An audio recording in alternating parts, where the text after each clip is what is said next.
Estamos em Gênesis capítulo 1 e hoje vamos comentar a respeito de um verbo hebraico que aparece em Gênesis capítulo 1, versículo 1. O versículo diz o seguinte: No princípio criou Deus os céus e a terra. E essa palavra, que foi traduzida como criou, ela tem a sua origem num verbo hebraico chamado bará. Os estudiosos em geral, na verdade 90% deles, dizem que esse verbo hebraico, bará, ele só é utilizado na Bíblia com Deus como sujeito e o seu significado é criar do nada.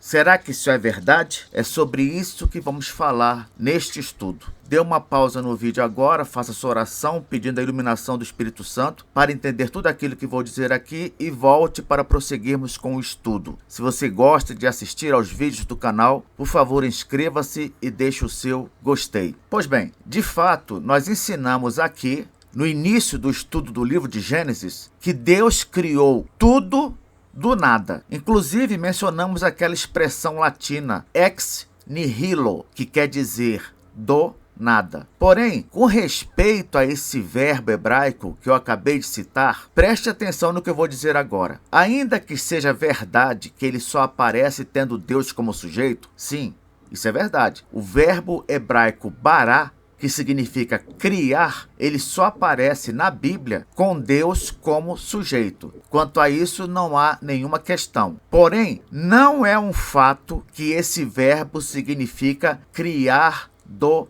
nada. Repito, não é um fato que o verbo hebraico bará significa criar do nada. Mas, professor, você acabou de dizer que 90% dos estudiosos ensinam assim. Sim, é verdade, eles ensinam. Mas eu vou mostrar para você agora que, ainda que a maioria dos estudiosos diga uma coisa, é sempre bom verificar o que a Bíblia como um todo ensina. Porque número de apoiadores não significa que alguma coisa é verdade. E é bom aprender isso desde cedo no seu estudo das Escrituras. Veja só, em Gênesis capítulo 2, versículo 7, diz assim: Então formou o Senhor Deus ao homem do pó da terra e lhe soprou nas narinas o fôlego de vida, e o homem passou a ser alma vivente. Temos também Gênesis 2, versículos 21 e 22 que dizem: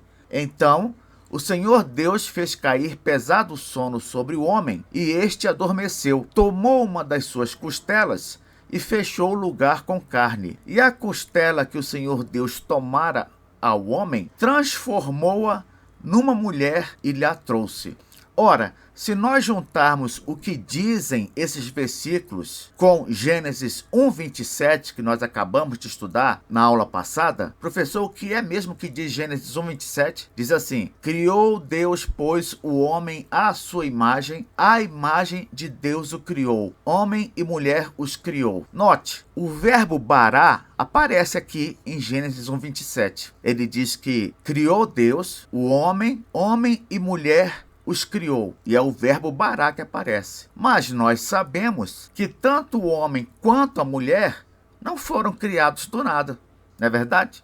O homem foi criado do barro e a mulher foi criada de uma das costelas de Adão. Então, apenas com isso, nós colocamos por terra a tese de que o verbo hebraico bará quer dizer criar do nada. Isso não é verdade. Continuando nosso estudo, versículo 28 de Gênesis 1. E Deus os abençoou e lhes disse: Sede fecundos, multiplicai-vos, enchei a terra e sujeitai-a.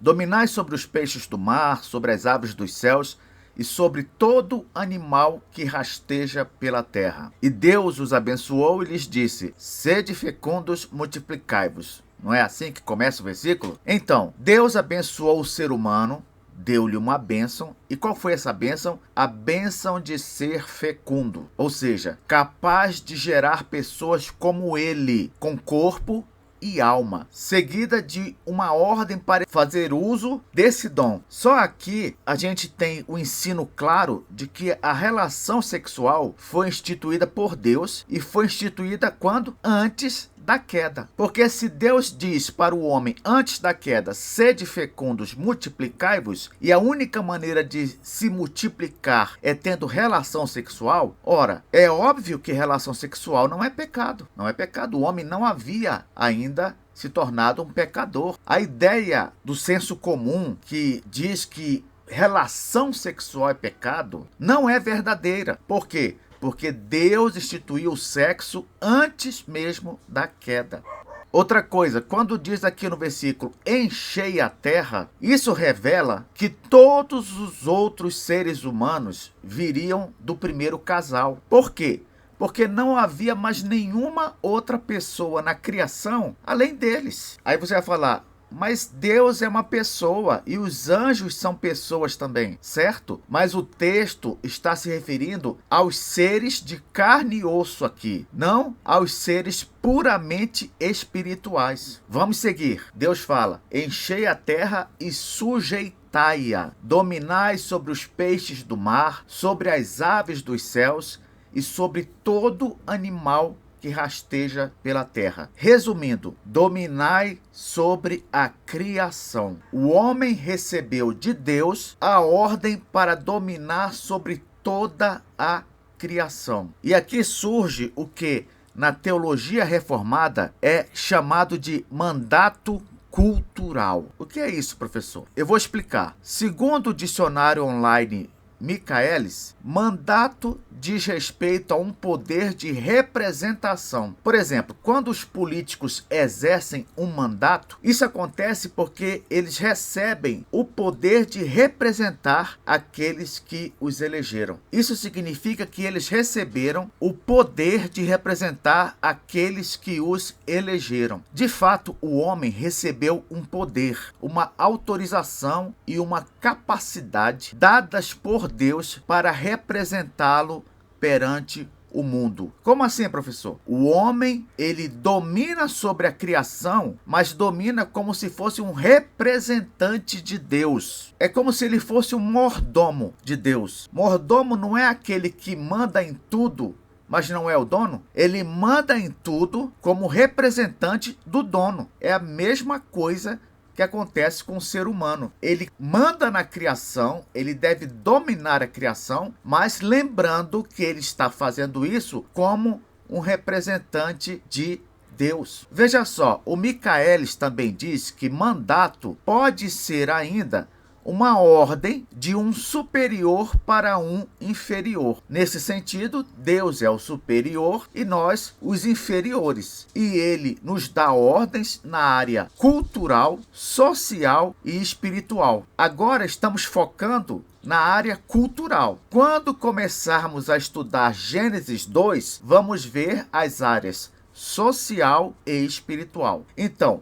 voltando à área cultural, quando eu falar que Deus deu ao homem a ordem para representá-lo na área cultural, eu quero dizer com isso que tudo aquilo que foi criado está sob o domínio do homem. É isso que a teologia reformada quer dizer com área cultural. Cultural diz respeito a tudo que faz parte da cultura, tudo. O versículo diz, sujeitai-a, dominai. Professor, você diz que tudo faz parte da cultura, é isso mesmo? Sim, cultura é um mundo de coisas. Só para você ter uma ideia, cultura envolve, aqui eu fiz um mapa mental com os elementos que compõem uma cultura. Veja só quantos elementos a compõem: valores e crenças, normas e regras, um idioma, artes e expressão, tecnologia, vestuário, alimentação, espaços e arquitetura, religião e espiritualidade, papel de gênero, música e dança, valores estéticos, economia e comércio, natureza e meio ambiente, meios de comunicação, organização familiar, esportes e jogos, comportamento social, festivais e celebrações, história e mitologia, educação e medicina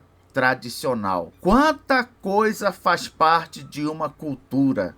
não é? E o homem foi designado por Deus para dominar sobre todas essas coisas. Mas, professor, lá em Gênesis 1, não aparece tecnologia, não aparece sobre esportes e jogos, não aparece sobre espaços e arquitetura, não aparece sobre economia e comércio, não aparece porque ainda não havia sido criado, só por causa disso. Mas todos esses elementos fazem parte, obviamente, da criação. Eles foram surgindo à medida que o homem foi se desenvolvendo. E aí, quando vão aparecendo, vão sendo adicionados à cultura. Você compreende isso? Naquele momento, o que havia para o homem dominar era apenas o quê?